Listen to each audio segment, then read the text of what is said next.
ಶ್ರಾವಣ ಮಾಸದ ಈ ವರಲಕ್ಷ್ಮಿ ಮಹಾಪೂಜೆಯನ್ನು ನಮ್ಮ ಭಾರತ ದೇಶದಲ್ಲಿ ದೇಶಾದ್ಯಂತ ಅತ್ಯಂತ ಶ್ರದ್ಧಾ ನಿಷ್ಠಾ ಭಕ್ತಿಯಿಂದ ಸಡಗರ ಸಂಭ್ರಮದಿಂದ ತಮ್ಮ ತಮ್ಮ ಕೌಟುಂಬಿಕ ಪರಿವಾರದ ಎಲ್ಲ ಸದಸ್ಯರ ಮೂಲಕವಾಗಿ ಆ ಮಹಾತಾಯಿಯನ್ನು ಹಣ್ಣು ಹೂವು ಕಾಯಿ ಮುಂತಾದ ಎಲ್ಲ ಮಂಗಲಕರ ವಸ್ತುಗಳ ಮೂಲಕ ಆಕೆಯನ್ನು ಭಕ್ತಿಯಿಂದ ದೇವರ ಪೂಜೆ ಮಾಡಿ ತಮ್ಮ ಭಕ್ತಿಯನ್ನು ಶ್ರದ್ಧೆ ಮೂಲಕ ಅರ್ಪಿಸುವಂತಹ ಒಂದು ಒಳ್ಳೆಯ ಕಾರ್ಯಕ್ರಮ.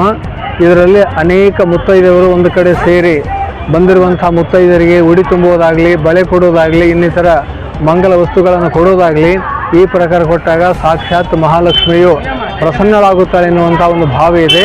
ಹೀಗೆ ನಮ್ಮ ಭಾರತದ ವಿಶೇಷವಾಗಿ ಪ್ರತಿಯೊಂದು ಮನೆಯಲ್ಲಿ ಲಕ್ಷ್ಮೀ ಪೂಜೆಯನ್ನು ಮಾಡುವುದಕ್ಕಾಗಿ ಆ ಲಕ್ಷ್ಮೀ ಮೂರ್ತಿಯನ್ನು ಇಟ್ಟು ಭಕ್ತಿ ಭಾವದಿಂದ ಎಲ್ಲ ವಸ್ತುಗಳ ಮೂಲಕವಾಗಿ ಇರುವಂಥ ಎಲ್ಲ ಪದಾರ್ಥಗಳ ಮೂಲಕ ಆಕೆಯನ್ನು ತೃಪ್ತಿಪಡಿಸಿದರೆ ನಾಡಿನಾದ್ಯಂತ ಮಳೆ ಬೆಳೆ ಚೆನ್ನಾಗಿ ಆಗುತ್ತೆ ಎನ್ನುವಂಥ ಒಂದು ನಂಬಿಕೆ ನಮ್ಮ ಭಾರತೀಯರಲ್ಲಿ ಇದೆ.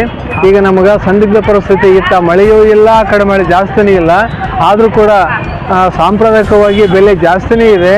ಇನ್ನು ಹಬ್ಬ ಮಾಡುವಂತಹ ಹಿನ್ನೆಲೆಯಲ್ಲಿ ಬೆಲೆ ಜಾಸ್ತಿ ಆಯ್ತು ಅಂದರೆ ಅದನ್ನು ಕಡಿಮೆ ಮಾಡೋಕ್ಕೆ ಬರೋದಿಲ್ಲ. ಬಹಳ ತೆಗೆದುಕೊಳ್ಳುವಂಥವರು ಕಡಿಮೆ ಪ್ರಮಾಣ ತೆಗೆದುಕೊಂಡು ಆಯಾ ಭಕ್ತಿಯನ್ನು ಸ್ವಲ್ಪ ಆದರೂ ಪರವಾಗಿಲ್ಲ ಅರ್ಪಣೆ ಮಾಡಬೇಕೆನ್ನುವಂಥ ಒಂದು ಮನೋಭಾವ ನಮ್ಮ ಧಾರ್ಮಿಕ ಸಂಪ್ರದಾಯ ನಮ್ಮ ಎಲ್ಲ ಜನಗಳಲ್ಲಿರುವುದರಿಂದಾಗಿ ಪದಾರ್ಥಗಳು ಕಡಿಮೆ ಆದರೂ ಕೂಡ ಇದ್ದಂಥ ಪದಾರ್ಥಗಳಲ್ಲಿ ತೃಪ್ತಿಪಡಿಸುವಂಥ ಒಂದು ಭಾವ ನಮ್ಮಲ್ಲಿದೆ.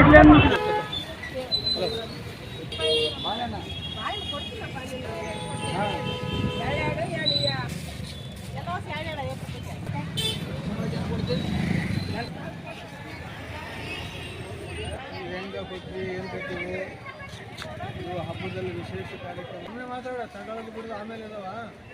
ಇದು ಏನು ಕೊಟ್ಟೆಮ್ಮ? 20 ರೂಪಾಯಿ ಒಂದು ಸ್ವಲ್ಪ ಕಡಿಮೆ ಕೊಡು.